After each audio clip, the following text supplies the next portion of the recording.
এক চাঞ্চল্যকৰ ঘটনা সংঘটিত হৈছে। এবাৰ নৈত উপঙি থকা অৱস্থাত উদ্ধাৰ হৈছে এটি নৱজাতক শিশুৰ মৃতদেহ। নৱজাতক শিশুৰ মৃতদেহ উদ্ধাৰ কৰিছে আৰু স্থানীয় ৰাইজে প্ৰত্যক্ষ কৰিছে। এই ঘটনাই চাঞ্চল্যৰ সৃষ্টি কৰিছে।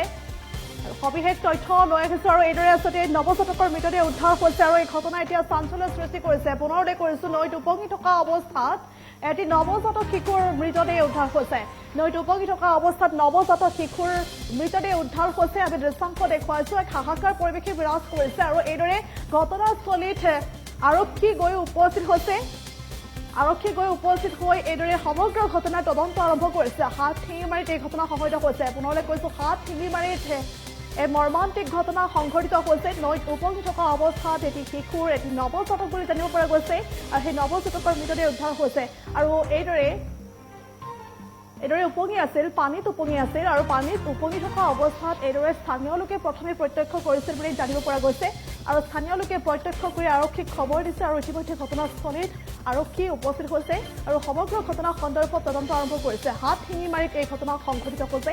হাতশিঙিমাৰীত নৈত উদ্ধাৰ হৈছে নৱজাতক শিশুৰ মৃতদেহ। হাতশিঙিমাৰী হোকচৰ থানা এলেকাৰ বাংৰিচৰৰ ব্ৰহ্মপুত্ৰ নৈত উপঙি থকা অৱস্থাত এইদৰে শিশুটিৰ মৃতদেহ উদ্ধাৰ হৈছে আৰু প্ৰথমে এজন ব্যক্তিয়ে, এজন স্থানীয় লোকে সেই মৃতদেহটো প্ৰত্যক্ষ কৰিছে আৰু পৰৱৰ্তী সময়ত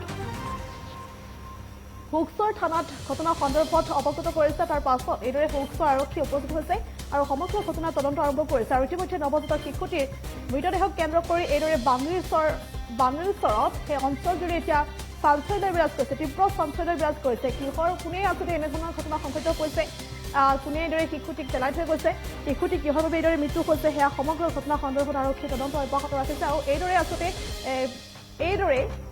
নৈত উদ্ধাৰ হৈছে এটি নৱজাতক শিশুৰ মৃতদেহ। তাৰ পাছতে এই ঘটনাই চাঞ্চল্যৰ সৃষ্টি কৰিছে। মুহূৰ্তত ভাষ্য আছে আগবঢ়াইছে।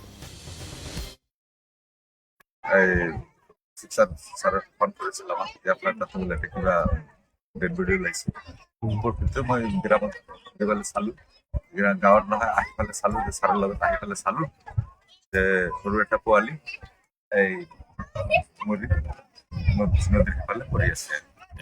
বাগিচাৰ ক'ৰ পৰা আহিছে নাই আহিছে এইটো ক'ব নোৱাৰো।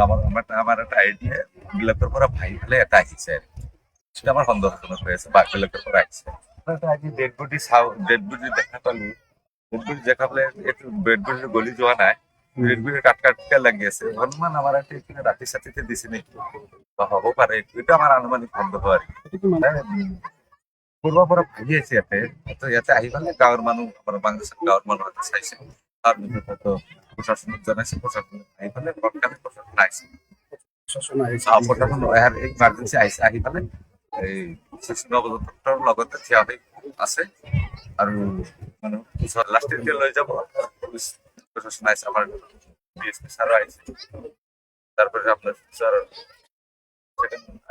আসারও আহিছে, আর অঙ্কুর জ্যোতিপরা আসারও আহিছে, তারপরে এসআই কি কয় আপনার আকিরুল ইসলাম আহিছে আর কনস্টেবল বিলাকও আহিছে।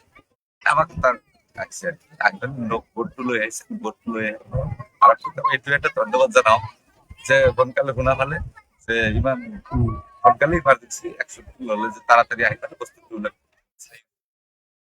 যিকোনো খবৰৰ বাবে যোগাযোগ কৰক 7099017330 লগতে 7099017110 নম্বৰত।